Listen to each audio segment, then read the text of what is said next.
500 টাকা 1000 টাকার নোটা আপনার ব্যান করে দিলা, টাকা নাই, ব্যাংক উঠে হয়ে গেছে। এত ব্যাংক দরকার কি বাংলাদেশে? এত ব্যাংক দরকার নাই বাংলাদেশে। এমপি হলেই তার একটা ব্যাংক লাগবে, এমপি হলেই নেতা হলেই তার লিজিং কোম্পানি লাগবে।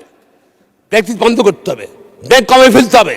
ব্যাংক দরকার নেই, ব্যাংক জনগণের টাকা দিয়ে ব্যাংকে ঘাটতি পূরণ করতে হয়, ব্যাংক কমায় ফেলতে হবে। আর ব্যাংক কমে ফেললে এখন টাকা কীভাবে আসবে? কেন আমরা চেঞ্জ করি না কেন? আমরা টাকা নগদ টাকা ঘরে, যেহেতু ব্যাংকের মানুষ আস্থা নাই, নগদ টাকা ঘরে।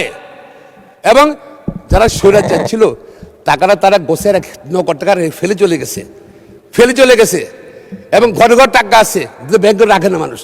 আমরা 500 টাকা 1000 টাকার নোটা আপনার ব্যান করে দিলা। 2 মাসের মধ্যে টাকা জমা দিতে বলি, লিগাল করতে পারবে। যদি ট্যাক্স ফাইলের টাকা না থাকে 25% টাকা দিয়ে লিগাল করবে। দেখা যাচ্ছে আমার বাজার ঘাটতি ফিল আপ হয়ে যাবে, 2 লক্ষ 2.5 লাখ ব্যাংক টাকা পর লিগাল হয়ে যাবে টাকাটা, এবং সেটা আপনার ইনভেস্টমেন্ট হবে, মানে ইকোনমিক হুইল ঘুরবে।